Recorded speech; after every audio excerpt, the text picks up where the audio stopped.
It Are comes. live. Survivor. Whoa, Survivor Specialist Phil and Alexa are back for our episode 10 predictions and power rankings. Double boot coming off of Thanksgiving. That's what we got coming up here. It's going to be a nice 2-hour episode, so Alexa doesn't deserve sleep, and she won't get any. It'll be Well, great. I know. For once, I wish the double boot was last week because Phil, by some grace of God, got off of work early, and I got to go to bed before 1 a.m. last Wednesday. So that was kind of nice. Well, I hope you enjoyed that because this week is not going to be fun for you. We got the double boot coming up. We were promised 2 times the tribal, 2 times the blind sides, and we were told Devon's like really good at this game or something. All in these previews. That might have actually been a deleted scene or a secret scene where he said he was really good at this game. But either way, I hope Devon is good. I think it was a secret scene. I think he said like I'm fantastic at this game. It was something along those lines. There you go. So that's what we have to look forward to. Cole's Ponderosa, I thought, was really entertaining. His calorie intake went from 8,000 to just 5,000 or 6,000. So he lied to us one of these times. And you don't lie to your doctor, so he must have lied to us on the show. So now I don't trust anything that comes out of Cole's mouth. But he probably had like no idea where he was and was just like, I need 8,000 calories now. Exactly. Yeah, this was good. Him and Desi going for that hike and that beautiful waterfall seemed that was pretty cool. And they also they talked about the missing vote. They kind of didn't fully realize it, but there was a conversation about it. Yeah, because they were talking about how the vote was not there, and that's like Cole was getting blamed for it because he didn't put a smiley face or anything. So poor Cole just couldn't catch a break this entire time. But it is what it is. I thought this Ponderosa was much more entertaining. It's always better once you have like multiple people there. But like they had to have been having a heart attack when like Cole and Desi are climbing up that damn like rock. And Cole's like doing the splits, and they're gonna have Desi do it, and everybody like for like whoever's like on like location had to be like, please Desi, don't fall and like break anything, please don't break it. we need you guys to look really good on camera because you're the most like beautiful people on the season, and you're the first jurors, so we kind of need this to happen. This really worked out in our favor, so please don't destroy your bodies here. So yeah, if you haven't checked out the Ponderosa, it's a good one. But all that being said, this is fun because I'm now losing by 23 points. So like, it's like not even worth my time at this point. But we're actually gonna just hang up right now. Yeah, if you want. But I'll just say that I'll start off actually with my bottom. You should probably start with your top because yours actually matters. But since this is double boot, I'm putting Joe at 9 because how is Joe going to survive this double boot? And I think that's like the only thing that I'm certain of going into this episode because I don't feel like Mike is going to be the other boot. I feel like we're gonna get something that switches it up, and they just needed a double boot episode anyway because they just started later, and what does it even matter now because people binge so often anyway. But I just don't see how Joe survives this double boot episode because even if he's used for like this first vote, people bring him in like to make it 5-4 or something like that. This is the time to use him, and then at 8 they're gonna get rid of him. So I have a really hard time seeing Joe surviving both. He's not really much of a challenge threat. If they put anything in water, he's done. So I don't know. I don't really see Joe making it past this. If he does, that's good for him. But I'll put him at 9. Do you want to do 8 and 7? I can start from the bottom too. Do I want to do 8 and 7? Yeah, I guess I'll do or I can. If you have yours done already, then I can go my 9, 8, 7. Well, I'll do 8, I'll do Ben, and then 7, I'm gonna do Ashley. And like the reason I have Ashley there is because she's like starting to speak up, and I don't know if that's gonna end up hurting her. Like really, like she was very adamant with Ben, and we talked about this a lot on the recap. Like she didn't have the whole respect thing that Chrissy had with Ben, where she could just freely talk to him. It had to be more of a frustrated conversation because clearly Ben wasn't taking Ashley as seriously as he was taking Chrissy. So I really think that poor Ashley, her days are numbered because after this episode, we're going to be down to 7 people. And if Ashley's still around and JP's still around and Devon is still around, those are 3 people coming into the merge that like I wasn't really expecting much from. And now that means that we're going to have the 3 of them in the final 7. And that's kind of surprising to me. So I wouldn't be surprised if like Ashley gets like a stray bullet here. Where maybe Ben wins immunity and Joe also goes out and he finds an idol and he plays the idol and somehow Ashley goes home. Because I don't think this is going to be a clear Mike and Joe versus everybody. Like, yeah, I know they're playing this up like Mike's on the bottom, but I just am not buying it. Yeah, Ashley, I put Ashley kind of in the middle. I go Joe at number 9, Ben at number 8, same as you. And then I have Dr. Mike down at 7, just because I really don't know where to put him. We still have no idea what was really going on at the tribal council. I don't really know why he did that, because it's a double boot, even though Mike is still involved in the Round Table Alliance. He kind of made a slight blunder there with this idol play. And now there might be an idol out there, like replanted back out there, but how do we know that he's going to get it? We've shown that Ryan knows how to find an idol. Every person's looking for a Joe could find an idol. So the reason I have Ben lower than Mike is because he is the target number 1 in that Round Table Alliance. So if Mike and Joe are able to pull something off, and if there's one idol between the two of them and they decide to use it together, there's a good chance that neither of them are going home, because they just need to interpret correctly which one of them the votes is going towards. And it would probably be Mike, because for whatever reason they're continuing to keep Joe around. And I think those guys want Ben gone. I think they're really frustrated with Ben. And I think they could grab some people from that majority alliance to get rid of Ben, because like you just said, Ashley's very frustrated with Ben. Devon could want to get rid of Ben. There's a lot of people who I think would get behind that. But I'm not sure. I really don't know. The double boot is actually making me more wary of who I have going home than confident, because it very well could be Joe and Mike back to back, and then we're just down to the 7. But I feel like there's going to be a little bit more than that. Yeah, I have Mike at 6. I mean, Mike definitely could go here, but like, I still think Mike has connections with people. And I know that we're down to he's one of the last 2 remaining healers here, but I feel like him and Ben actually could work together. And then I do think that he still has connections with people like Lauren, and then Lauren's got a connection with Ben. And I really wouldn't be surprised. I don't see Joe and Ben working together, but if they can put aside their differences for like 3 seconds, they could easily take out blindside of Ryan, blindside of Devon, blindside Chrissy. Like, that could easily happen. I just don't know if they're gonna be able to put aside their differences long enough. But like Mike, I just feel like Mike still has inroads, and it seems like they're voting to vote out the people they think can win, but they never thought Cole could win. And Cole went home last week. Like, Mike was never really in danger. It was Cole. And Cole goes home, and Cole wasn't somebody who was going to win the game. Cole was somebody that Ben really didn't like. So I think that Ben likes Mike. He doesn't like Joe. And maybe they don't really see Mike as too much of a threat to win the game, especially after last week at Tribal, like, where it just didn't really seem to make sense to anybody involved. Well, I mean, obviously you vote out the people who you think are going to win the game, but I don't know if that's like their prevailing argument for the Desi and Cole back-to-back boots. I think the main thing was let's get rid of the healers, and then we'll deal with ourselves. But with Desi, it turns out that they voted for her because she was likable and she was a challenge threat. Cole, I guess they voted for him because he was a challenge threat, but none of them liked him. So it could have been based on that. So I can't really tell if it's based on personality. They would have gotten rid of Joe a while ago because they don't like him. So that's why I said last week I don't think getting rid of Cole was the right move. So I don't really know what their exact reasoning is for each boot, because Cole and Desi back to back are, yeah, they're both healers, but they bring 2 very different games to the table. So that's why I think it's just let's get out the healer who is least suspecting. Yeah, which now it's hard. Now you can't do that, though, because now you don't have a third option. So, like, even last week when Ben was like, oh, we won't throw any votes at Joe, that's fine last week. But now this week, Mike and Joe know that they're the 2 who are getting the votes. So you can't even do that this time. For my number 6, I actually have Ryan. I have him pretty low. And I guess my power rankings are turning into how I think the 7 is going to eat themselves when they eventually have to do that. And I actually think Ryan is I just whacked my mic. I actually think Ryan would be the second biggest target, because we finally saw some tension there. We saw Devon being upset with Ryan telling Ben about his idol, and we saw Ben just giving that information out to Devon because he trusts him. And Devon very well could have confronted Ryan. He might do that this week. Very well could have said to Ben that he already knew that. But now I think because he didn't, there is something growing there. And I don't think Ashley has much of a relationship with Ryan. I think she could hop on that. If they grab any of the healers, I'm sure they'd be perfectly fine with voting out someone who isn't the 2 of them.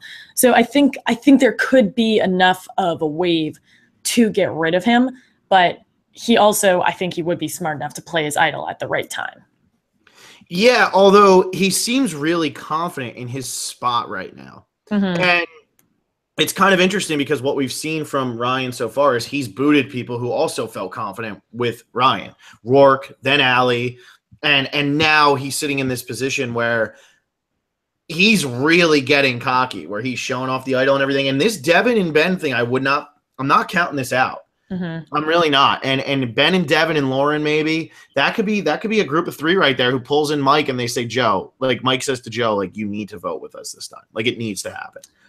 Yeah, you bring up a good point because Devon and Lauren, I mentioned this in one podcast, but I think there is a tighter relationship with those two than we're being led to believe. I don't think Lauren has much of a tie to Ryan whatsoever, and we've seen Devon and Lauren have a little bit of something, so they could very well work together. And Lauren clearly confides in Ben; she clearly trusts him. So that threesome could definitely make something happen. For my number 5, I have Ashley. So I kind of have her straight down in the middle. And my reasoning for her is similar to what you said. She's fighting Ben and she's fighting King Arthur, whether or not he actually is King Arthur. That's perception is reality with that group. But she is fighting back. She is fighting back with Joe. And that's probably just a part of her personality. But I think if that round table decides to go how Ben wants to vote, that could very well go towards Ashley because we never saw them particularly super tight. It seems like Chrissy and Ashley seem to have more of a bond, or Ashley and Devon seem to have more of a bond. So she has to hope that the people that she's with will stick with her because I think Ben would get rid of her in a minute.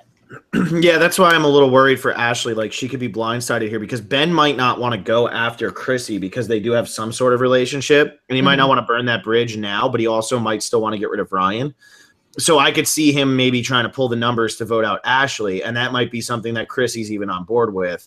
And if he's smart enough to realize how close Chrissy and Ryan are, which I don't think they're being very secretive about it, then yeah, I think Ben could really get rid of Ashley here and really wouldn't be skin off anybody's back. I mean, Devon seems like he has a good relationship with Ashley, and we were played up to that they had a good relationship. But Devon also just made that bond with Ben, and he also had a really good relationship with Ryan. So I think Devon's just willing to get rid of whoever the hell he needs to. Yeah, what's interesting about this group of 7 is that they came from 2 different tribes, and even after they swapped, some of them hadn't actually met until the merge. But because of that, every person has a fairly tight connection to at least one other person. So they're similar to a round table. Their alliance is kind of like a circle. So even if you do want to backstab someone, the other person that you're tight with is going to have an issue with it. So that's why I'm kind of excited for when they have to eat themselves, because I want to see who prioritizes who. Yeah, exactly. And I'm curious to see if it's going to come in the second hour or if it's actually going to come in the first hour when they can still work with Joe. I have Ryan at 5.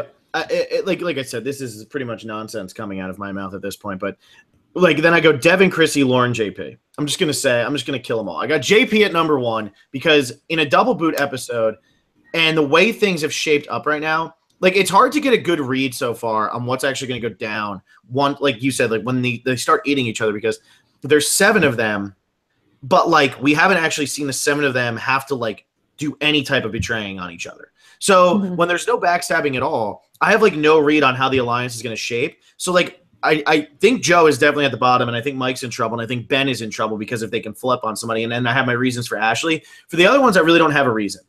I have Ryan at 5. He's got the idol, but I could still see him being blindsided. Devon, I have at 4. I really Devon's who I want to win the game at this point, but I could easily see him going this week. Why not? I just think he has a little bit less chance to go than Ryan. Chrissy, I think, is definitely in danger, but I don't think Ben would ever vote for her. And then Lauren and JP, I actually think are pretty safe right now. Lauren still has her extra vote, so she could totally just decide who goes home this week if she starts to get wind that something's going down that she doesn't want to go down. And I think that's something that we need to take into account. She could also be like, oh, man, they're going to vote out Joe, but I'm going to take another vote and throw it on somebody else to make sure Joe stays or to make sure Ben stays. And that could be where Ashley goes home because Lauren doesn't really have much of a relationship with Ashley, at least not anything we've seen. And I'm putting JP at 1 because the way this is all shaped up right now, why is anybody getting rid of JP? So just keep JP in the game. That's the name of the game right now is get JP to the final 3. And if you can get JP to the final 3 and there's a tie, there's your vote break tie. Your tie-breaking vote is from JP. There you go. I go 4 Chrissy, 3 JP, 2 Devon, 1 Lauren. So just a different variation of your 4. Actually, now that we're talking it out, when I just referenced that alliance circle, JP doesn't seem to have a particularly super tight relationship with anyone except for maybe Chrissy. There's a lot of secret scenes where Chrissy is just praising JP, and JP had a secret scene come out about like why he's playing, like he's playing for his sister. And it's funny because it's, you know, we all sit here and we're like, oh yeah, things like that, you know, we'll see what happens. But in that secret scene, I really recommend that anyone who's listening, give it a watch.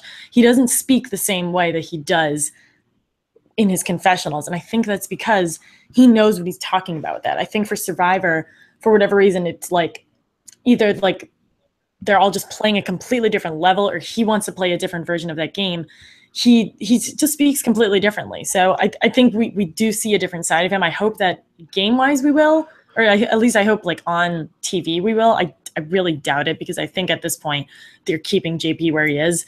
But I think that they could get rid of him because it's a double boot and we haven't seen much of him, so they could just throw him out the window. But like you said, there's no reason to not bring him to the final three. Devon, Devon's in a really great position. I don't see why anyone would get rid of him, because right now it seems like everyone's confiding in him. And Devon actually won this week's MVP by a landslide, and Dr. Mike lost LVP by even more of a landslide. That makes sense. And then Lauren I have at number one. I think no one is getting rid of her. No one wants to get rid of her. She has that extra vote with her, and now this is coming the time where she will need to use it soon. The only thing that I'm nervous about for her is that Ben knows that. But I was about to say I don't think Ben would tell anyone, but Ben also just told Devon about Ryan's idol. So that could be the only thing that Lauren has to really wiggle through, but I think she'll be able to handle it pretty well. Yeah, and you saying JP really hasn't gotten much screen time, I disagree. I think JP's gotten a lot of screen time for the type of player he is. Like, he might not be getting as much as other people, but they're giving him stuff, which makes me think they're not just throwing him out. Like, if you look at, like, Will and Sunday from back in Millennials vs. Gen X, they really got nothing. And both of them, when they came on this podcast, and both of them are very outspoken, talkative people. Will was doing a lot of playing in that game, which we heard about from a lot of different people. And I think it's interesting that, like, JP, they're forcing on us a little bit, because I think he goes deeper and he's not just getting booted here. If JP was just getting booted here, I think that you'd be looking at a situation where JP had like 5 confessionals all season and that was it. But we have seen a little bit of him, even in like recent episodes, we've seen a little bit. So they're doing a little something to keep him around. Yeah, for sure. So I guess, wow, that's it for the predictions. Or the power rankings. That was pretty quick. Always good. I'll do a quick fantasy update and then we'll go to Twitter. Okay. All right, so MVP, I just said Devon won MVP and Mike lost the LVP. So I'll write my second MVP spotlight of Devon in 3 weeks tonight. I'll put that up tomorrow. In the bootless game, Phil has 68 points. I have 46 points. And in first place is Adam Klein with 20 points. And second place is Alex Newell with 31 points. So Adam has a pretty hefty lead on everyone. And even if Lauren wins, he's still doing pretty hot, because that would only give him 17 points. So someone's going to have to catch up, because Adam has done enough winning in his life when it comes to Survivor. Prop bet, Phil has 11 points. I have 8 points. And then tied for first place, we have Reg Shofan and Zvi Zukier with 17 points. That's still pretty up in the air. And then we posted the rules for all of our different fantasy games on the website. So give that a look if you're ever confused as to why and how we're scoring things. Yeah, do all that. Why did that just disappear? No. What's disappearing? I was updating the other fantasy game, and then everything just disappeared on me. So fun stuff. It was actually just Joe. For some reason, he disappeared, but now he's back because I made it, and I made up the score so that I could beat you. But yeah, anyway. All right, so Adam, I'll have to talk to him, see why he thinks he can keep winning at these things. Yeah, he really needs to tone down his intelligence when it comes to the show. See if he can leave us alone. Let's see. All right, so I guess we should just do comments then. This is always the part of the season where, like, we really run out of things to talk about on the predictions episode, because we talk about pretty much most of it on the recap episode at this point. So yeah, and also, I mean, I don't really want to talk about that Miami football game that happened on Friday, and I'm sure you don't either. So we should probably talk about these comments. I didn't know there was a game on Friday. There wasn't. It was a food coma, just hallucination kind of thing. That's what it was. Yeah, it was bad. I had bad turkey. Do you want me to do the first question? Go ahead. Okay, cool. Gamer Girl, who do you think will have a bigger fan base after the season's done? Allie or Lauren? Both is not an option. I'm going to go with Lauren. I think Allie definitely did while she was in the game, but people are really, really liking Lauren. Like, so many people want her to win, and for good reason. I think Allie will have a really strong fan base, and I think she'll have a really huge fan base because lots of people already are talking about bringing her back for either a second chance or any other kind of returning season. But I think just because Lauren is lasting longer, she will probably have a bigger fan base. That's what pretty much always ends up happening, except in like really rare situations where a season goes down kind of the way that, San Juan del Sur went down, where Kelly Wentworth kept up her fan base because everybody who was like left post-merge didn't have huge edits. And the two who did were Jeremy and Josh, and they were the first two boots. So that's why I think Kelly Wentworth was able to be so prominent after that. I mean, I still think Jessica is the most popular player from the pre-merge, and she could end up being like one of the most popular players from this season. But because she went so early, there's nothing else they can do with her. So I would say that it's definitely going to be Lauren over Allie. And really, I think Jessica's the one from the pre-merge that should be in that conversation. Gamer Girl says, when do you think the family visit this season is? I'm guessing not this week, but next week. Yeah, we haven't had that yet, and there's no hint of it yet. Normally they hint at it. So I don't know. Yeah, though I guess a lot of times they hint at it during the episode. Like the first confessional is like, oh, I miss my family. I'm really sad. I'm really hungry. It would probably be next week, though, right? I don't know if they would do that during a double boot. Yeah, I don't think they would do it this week anyway. I mean, I think we would have seen something in a preview or something in like the later preview, all that stuff. Giovanni Oriana, who has Blindside written all over them? God, I think it's Ben. They're really setting Ben up to get just completely shocked. I think Ben or Ryan. I think it would be one of those two. Those are the two that are really playing up like, oh, we're so smart. And another one could be Chrissy, just because if like we've seen like those moments of, oh, Cole's not noticing this, Cole's not, and it like so far those three have kind of been shown to be like, I'm getting power. I'm doing this. Like, I'm in a good position. And like nobody else is really walking around saying that so much.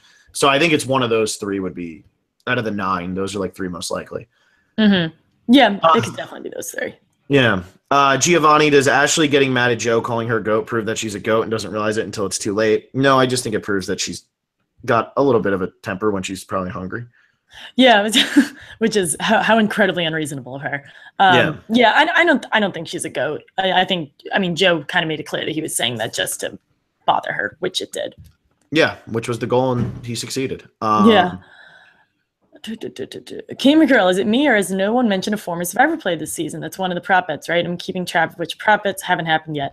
We didn't do that in this prop bet, but yeah, normally on a season with a bunch of super fans, like someone mentions that they're playing like Tony or they're playing like Russell or Sandra or whoever. There was a lot of that in the pre-game press, but no one's brought it up now. And I'm actually kind of okay with it. I want them to be in the moment. Yeah, and we got rid of that one because like the one season that we did it, I think we had like mention Boston Rob or mention Russell or something like that. So we had the Sierra's mom thing for last season, and Jeff Varner actually did mention it. So at least we got that out. But when there's only 18 people, we can keep around the better prop bets and get rid of some of the ones that just take up space. The blindfold, which didn't happen. What was the total for the person in first place of prop bet? I totally missed. 17. That's pretty good, but that's like around like what it normally is. Like that's not okay, yeah, because it's like kind of. I always thought they seemed pretty low. Because most people are at like 9 or 10, but I guess 17's pretty high. 17's pretty good because the winner's still out there, which would be a 6-pointer if you put 3 on it, because that doubles. You still have people who are going to make the merge. Like all these people who are left are all going to make the jury. So everybody who's left except for 3 of them are going to make the jury. So that'll be in there. Yeah, so there's still some stuff left to play. Gamer Girl wants to know when your hot takes are coming back. I know, I just saw that. So the past few weeks I haven't done them because I was at the RHAP event a month ago. I was at Andrew's event 2 weeks ago, and then we actually got to podcast right after the episode on Wednesday. So I guess I'll do them this week. It's usually whenever I'm doing something during the episode, I can't do them, but this week they will be back and they will be hot. Whoa. Larry Miller, whose house from any Survivor would you like to go to for Thanksgiving? I think we made it pretty clear it's Troy's aunt's. I guess. Terry or Twyla or whoever's our Thanksgiving aunts and uncles. Right, yeah. Fantasy draft. Maybe I go to Russell Hand's house on Thanksgiving. Just to say you did it. Just to say that the Ghost of Survivor Future. Now that Will has he wants me to get tickets to the finale for the holidays. Yeah, wouldn't that be nice? Wait, let's just finish the whole comment so that Will can hear us loud and clear. Oh no, he'll hear. He hears. Yeah, I'll fly out for that. Wink, wink, hint, hint. Yeah, right. Giovanni, would Ben be in a better or worse position if he voted with the healers at Final 12? That was the Jessica boot. I still think he's in a fine position, at least according to where he's at. Like, he still has allies. He's close with Devon. He's close with what's her name? Chrissy. Like, he's still close with people. He's close with Lauren. I think he's still in a good position. It's just he was always going to be seen as a threat, but now he's starting to be seen as a bossy threat. Mm-hmm. Which is not the greatest combination. No. Larry Miller, who's more likely to make a comeback on your podcast, Adam or JP's clone, Will? I love that, like, Larry Miller thinks that JP and Will look alike. I don't know. To be determined. Yeah, I mean, you never know. Like, Will could just appear behind me at some point because he, like, sounds terrifying. Or, just hanging out. But I don't know. I would say probably Adam has a better chance because he doesn't have, like, actual CBS, like, connections that would make it, like, illegal to, like, come on here probably. But anyway, moving past that, Giovanni, is Devon a better version of Wu who might actually have a chance to win? I mean, we were kind of talking about it last time. He's kind of like Fabio, but, like, even more aware than Fabio was. Mm-hmm. For sure. Survivor Patty, I wonder if calling Ashley GOAT is making Ashley want to make a big move to prove everyone she's not a GOAT and also to have a better pecking order than where she's at now with Ben. I think the second option is more likely. Like, if Ashley decides to flip at the healers, I don't think like she has such an ego that Joe saying that has completely altered the game. I think it just bothered her. Yeah, I think that's really what it comes down to. It's who it's coming from. Like, I feel like when you're being called a GOAT by somebody that you know is the GOAT and somebody that you don't like and most of the people don't like, that's very frustrating. And I think that's really that's why it bothered her so much, because of who it's coming from. For sure. Next one, Latrice Bradshaw. Do you think Devon should keep the information Ben gave him about Ryan's idol and play both sides, or is he better off choosing a side? If so, who can you get further in with the game, or in the game with Ben or Ryan? I think Devon's in a perfect spot either way. I think he's probably got a better chance with Ben than with Ryan, because I think Ryan will try to cut him loose because Ryan will see how likable he is. I don't know if Ben will necessarily cut him loose, but I think he keeps the information to himself, and I don't think he ever has to pick a side until the votes come. I think he should just keep playing back and forth, because both of them think that he's super tight, and if he just plays dumb with Ryan that he doesn't know Ben knows, Ryan's never going to ask, did Ben tell you?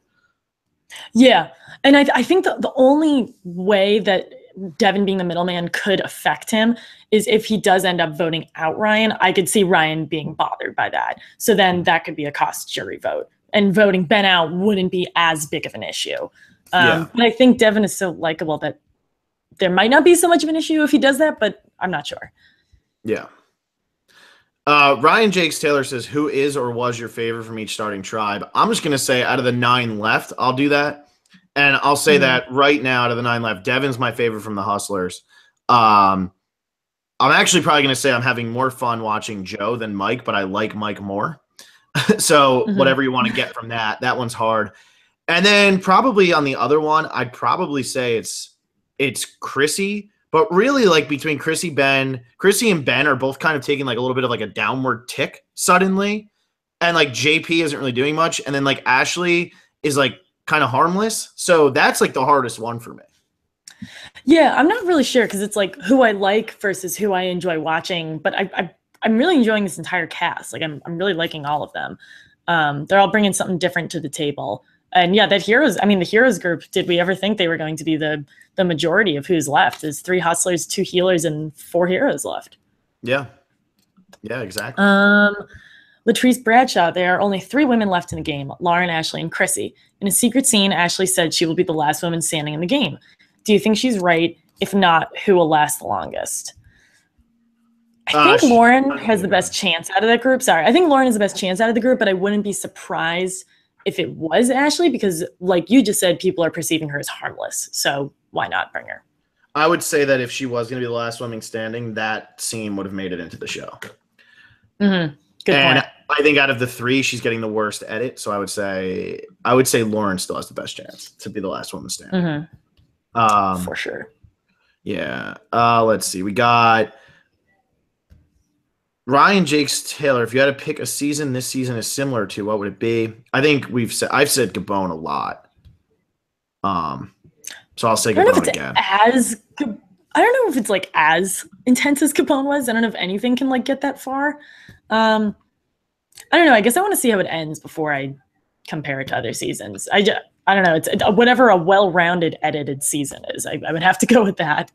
It's just kind of the vibe I get because like it's always coming down to the whole like nobody's rooting for one particular player, and like it's not even like people are like really rooting for anybody right now. So yeah I guess I feel most people were probably rooting for Maddie a lot in Gabon, which is kind of turning into Devon, which is why I'm terrified Devon's getting fourth place. Yeah. Latrice Bradshaw, the Roundtable Alliance will have to eat themselves soon, and being that Ben is already a huge target, do you see him actually making it to the end? If so, how does he get there?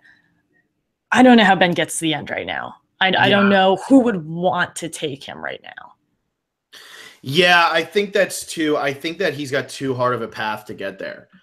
He'd have to really navigate like crazy if he's going to be the one, if he's going to somehow get to that final three. Mm-hmm. He's got to really work both sides of his alliances, his two sides of the alliance, which really aren't even connected at all. He's got a really big uphill battle to get there. Yeah, I mean, maybe Lauren would bring him because she trusts him. Lauren seems to be the one who trusts him the most right now. So I guess it would have to involve Lauren. I think Lauren thinks she can beat him. And she maybe could. I think she probably would. A lot of people. I think she would. I think she would win. Next one, we got Ice X. How much does jury lobbying at the Ponderosa influence the final vote? There must be a lot of complaining, of a lot of no comparing happening. I mean, people have always said it really, really, really does influence the final vote. But at the same time, like you're going to get there, you're going to talk it out, you're going to realize who played who. And then, yeah, that's going to definitely influence your decision. Yeah, I think like Jeff has come out and said like we almost don't even know what to do about it because we can't just keep everyone in isolation the whole time.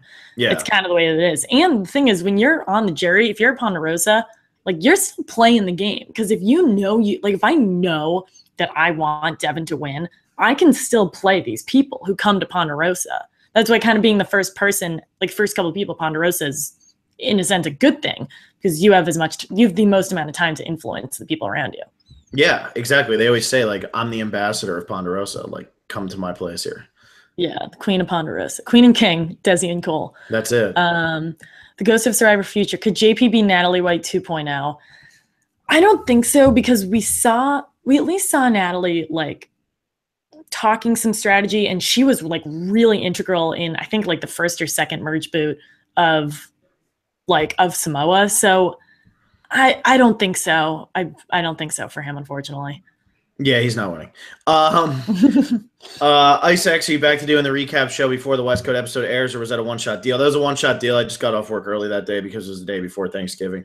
So yeah, for the rest that of was this a one-time thing. You're stuck late. Sorry. Very sorry. Very sad. And then last one from Twitter is Larry Miller. Maddie is not a good player, unlike Devon. Name three things Maddie is fantastic at the game. I mean, you don't need to name three things he's fantastic at the game. It just comes down to if he sits in the final three, he ends up winning in a landslide, which makes him pretty good. Yeah, that was the thing. We just said, like, people wanted Maddie to win like that, and his fellow tribe mates didn't hate him as much as they hated the others. Yeah, he would have easily won if he gets to the end, and really that's all you have to do in Survivor. Is win at the end. So yeah. Should we move on to not Twitter, we just on that. Should we move on to YouTube? Do some of the YouTube. Yeah, did you write some of them down? I know you had said you were kind of going to do that, but did you not? I should have, but I didn't. It's totally fine. I just wanted to see if you had. If you hadn't, that's fine. There we go. All right. So anyway, I think that We could do Joel's Fashion House. Dr. Mike is so stupid. I mean, I know where that's coming from. That's coming from the fact of couldn't figure out really why Mike made that whole speech that he did, and if that's going to put a bigger target on him now, but who knows. There was a good one. I actually just pulled it up. It's Stephen Davis. It's a little long, but he plays devil's advocate for Mike, so I just want to read that one out there. He goes, yes, Dr. Mike could have trusted in Ben, but Ben had burned him twice before with the Jessica and Desi votes, and from what we saw, Ben didn't go to Dr. Mike the way he's done before. Dr. Mike had to go to him, and Ben's answer of Cole as the vote fell decidedly empty. I don't blame the good doctor for playing his idol if he felt like perhaps Ben was telling him something to keep him calm before blindsiding him. Also, Dr. Mike didn't know that Ryan had the idol, and everyone was accusing Cole of having it. So if Cole had played an idol, Dr. Mike would have been screwed. Yes, he could have leveraged the idol in a better way to take out one of the Round Table Alliance, but I actually think this move helps him in the long run because he minimizes his threat level, and there's no way that the Hustlers let all the healers go before trying to make a move against the larger hero contingent. Yeah, and that makes a lot of sense. People really did think that Cole had the idol, and we didn't get too into that because it was never really brought up at all in the episode. But Ben being so adamant that Cole had found the idol, maybe Dr. Mike did think Cole had found the idol, and he's playing it up to make sure the votes are on him and Cole. Like, look, guys, I'm blowing up the game. And then that vote comes in, and the one vote is for Ben, and Ben goes home with one vote at Final 10, which would have been nuts. Yeah, that would have been pretty cool. That's the complete opposite of, like, Kelly Wentworth negating 10 votes. Yeah, exactly. That would have been a really, really cool play there. Let's see here. God, why do we not delete comments? Fun fact. The challenge, the immunity, it was Gamer Girl. Fun fact: the immunity challenge was not named after Probst himself, but after his brother, who was a former member of the crew. Learned that from watching the challenge preview for last night's episode. That's a fun. Oh, that's so cool. Was he? I wonder if he was like on the dream team. Like, yeah, like what part of the crew he was on. That's pretty cool. Yeah, that is a fun fact. I like it. Rainer Johnston says, "How is Devon this good at getting people to trust him so easily? He's a physical player as well, and nobody really sees him as a threat at all. It's amazing. He must be really charming in real life." I think it's just because he's so calm and casual and like just like, okay, yeah, that sounds good. I think he is charming too. He definitely is. Yeah, absolutely. Ryan Chan, it's really, yeah, I don't know. It's really interesting to watch the storyline of Mike and Joe completely flip. First episode, they didn't trust each other and wanted to take each other out. Now they're the only healers left and are aligned with each other. To be fair, I think they're aligned out of necessity right now. But yeah, it was a good is. Will continue to be, I don't know, a good bookend to how their storyline started. Yeah, it's definitely, we've definitely got a full arc from them. Jave has a comment before that I don't know if this is true because we'd have to actually see if there's if somebody else had done this, because Russell might have done this. But if you notice that everyone that has hidden idol in their underpants has won. Kim, Tyson, then Adam. Does this mean that Ryan is destined to win? Maybe it's the good luck. You just gotta put the idol in your pants. The idol in your pants. Isaacs, do you think we'll have another correctly played idol this season? So far, Joe's first idol play is the only one. That kind of brings up a good point. I think we've seen a lot of really good idol plays, especially in Game Changers, that sometimes we forget that people do misplay idols. So like Mike's not like an idiot. He's not like a terrible player. He misread a situation and he was on the bottom. So you know, it wasn't a great move, but he attempted to save himself. So I don't really know what more we could have asked of him. Yeah, and I guess like the more you think like, oh, Devon had the idol, he's saying to himself, they're throwing votes at me, they're not throwing votes at Joe. And if that's the case, then that makes so much more sense.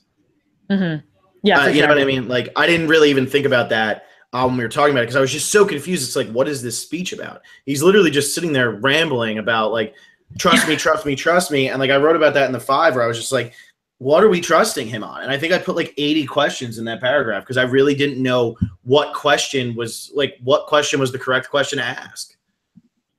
Yeah, I know that was funny. It was just like question after question after question. Yeah, I don't know. That it could have been like a little planned because like there were a bunch of references going on there in his speech. But yeah, it could have been construed similarly to Devon's like "I'm a beautiful butterfly" or whatever he was speech. Which was amazing. It was iconic. Oh, sorry. I don't really know. I mean, I'll do the Jason Hurley. Do you guys think that the Alliance of 7 will split into Chrissy, Ryan, JP, and Ashley versus Lauren, Ben, and Devon? That's my prediction anyways. Maybe Lauren's Alliance will pull in the healers and take out one of the 4. The interesting thing is with Lauren, Ben, and Devon, Lauren is definitely the closest with Mike, and Ben is close with Mike. It's just, how is Joe going to vote with them? Like, I just don't know if Joe and Ben can put their egos aside. Yeah, I don't know. It's a tough one. But I could see that being the split for sure. I think, yeah, the only thing is that requires what we had talked about, that requires Devon and Ryan breaking up, which I'm not Devon sure. Wants to, though. I'm more concerned of Ben and Chrissy splitting up. See, Ben and Chrissy splitting up doesn't seem surprising to me, because I feel like Chrissy's closer to Ryan than she is to Ben, and we haven't seen her and Ben like being as tight as they were early on. We see like them kind of, like quietly strategizing, but that's about it. Yeah, but I still could see like to me, like Devon openly said, like, all right, like I thought I had Ryan and now I don't. I'm just not doing it. But like Ben has not gotten to that point with Chrissy yet. So I just feel like Ben and Chrissy, they still have the alliance going, but I feel like Chrissy is definitely tighter with Ryan than Ben's realizing. Yeah, for sure. That's kind of all I got. Is it? Let me see. Is there anything when you refresh it? Isaac said, how many more hidden immunity idols do you think will be added before the season ends? Or is there another twist on the way, like Lauren's extra vote? There's definitely going to be one more idol hidden now that Mike played his. They're definitely going to throw another one out there, and that's going to be a mad scramble in this episode for sure. Yeah, I predict an idol and a twist, one of each. There's what do you also, think the twist I saw like, well, what I was going to say is I saw like something floating around in the preseason, and someone was saying this in the comments the other week, but there's something like they might be doing something with the Final Four where if you win the Final Four immunity, you either give immunity to someone else, like an extra one, like forcing a fire-making challenge. There's something going on. I don't know exactly what it is, but I've heard rumblings of that. So that would cause whatever ruckus that would. Yeah, but I've been hearing something about that. What I've heard that, like, based on, I think it was like on Inside Survivor or something, and then like Sucks. What I've heard it pretty much is like the person picks who they want to go to Final Tribal with them, and the other two do a fire-making challenge. So you're not voting somebody out, you're voting somebody in. So like, let's say Chrissy were to win the last immunity challenge, she could take JP with her and make like Ryan and Ben do a fire off or something like that. I don't really know, but I think like that's at least what I gathered from the entire thing. And I think I think that's really cool. Like, I know like some people think that that's like too much and like taking like too, but I'd rather see a fire making challenge every time. Cause like, I kind of don't like the whole like, okay, we made it to Final Four. Now just get rid of the best player. And then it's going to be one person with two goats. Make that person have to get rid of those people before Final Four. Because like in the situation of Adam, David, Ken, and Hannah, Ken wins immunity. He's going to take Hannah with him. Make Adam and David fight for it and see what happens. This way it still could end up being 10-0, but like, let's say Adam wins that immunity and he takes Hannah with him, then it's Ken versus David. And if David wins, then you have two really good players in the finale or in the final three. And I think that's a really good idea because there have been a lot of just landslide wins. I mean, I know Sarah versus Brad wasn't necessarily a landslide, and Brad kind of shot himself in the foot right before the end there without realizing how much of a threat that Sarah was. But like Adam won in a landslide, Jeremy won in a landslide, Mike won in a landslide, Natalie won in a landslide. Like, it's landslide after landslide after Tony in a landslide. So I'm okay with that. Really, like, the best situation was Korong because the Final Four was Sydney, Ty, Aubrey, Michelle, and you had three people who could win that game there. Sydney goes to the final three. She can easily win. Aubrey could have won had it not been Michelle, I think. And then Michelle wins because, you know, she gets the most votes. But in the situation, like, let's say who won that last immunity? I think it was Michelle. If you win that last immunity and she decides to take Ty with her and Aubrey and Sydney have to fight for it against each other, it also makes one of them look good because it's like, hey, we won the immunity against each other. Or I just made the fire, so I earned my spot here. And maybe that makes them look a little bit more deserving. But it also creates a situation where, like, you can't just be like, the two goats and one good player are going to get to the end every single time.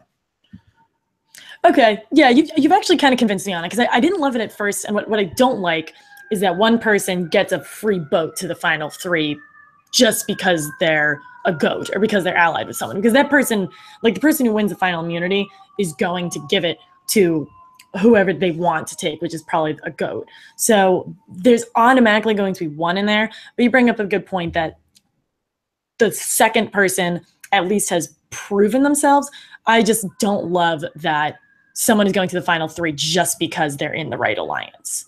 But at the same time, that's what Survivor used to be. When it was a final 2, it would just be like, I'm going to take the person that I can beat at the end. And then that's what it would come down to every time. So I think this is a little bit of both. Now you've mixed both worlds where you're taking the person you think you can beat at the end, but you also need to figure out, like, can this person make the fire at the end and just get to the final 3 and then they win anyway? So I think it actually adds another strategic layer, because now you might not be so sloppy where they all decide to vote out Brett at final 5 instead of voting out David. You're going to vote out David at final 5 so that Brett gets the final 4, because Adam thinks he has a better chance to beat Brett than he does to beat David, just in case Brett goes and makes the immunity or makes the fire. Mm-hmm. So yeah, I guess it's like instead of like me voting out our third party so I can bring you to the final tribal council, then I just automatically give it to you. Mm-hmm. Yeah. So I guess that's the main difference. Okay. Yeah, you've sold me on it. I'll have to see how it goes down. That's it. Those are comments. Yeah, that's it. These have been netting out around like 45 minutes, a little bit less. Cool. So do you want me to wrap it up? Go for goals. We'll wrap it up. All right. So we will be back Wednesday at 11 p.m. No, what time will we be? No, 10 p.m. Pacific time, 1 a.m. Eastern. So it's going to be a late night for the East Coast viewers. But in the meantime, keep an eye out for my MVP spotlight of Devon, probably coming out either late tonight or early tomorrow morning. Leave us a comment on this video after the double episode on Wednesday if you want us to read a comment. Tweet at us at Survivor Specialist. Like us on Facebook, Survivor Specialist, Phil and Alexa. Listen to us on iTunes, and we'll be back after the double episode on Wednesday. Sounds good. See you all then. Bye-bye.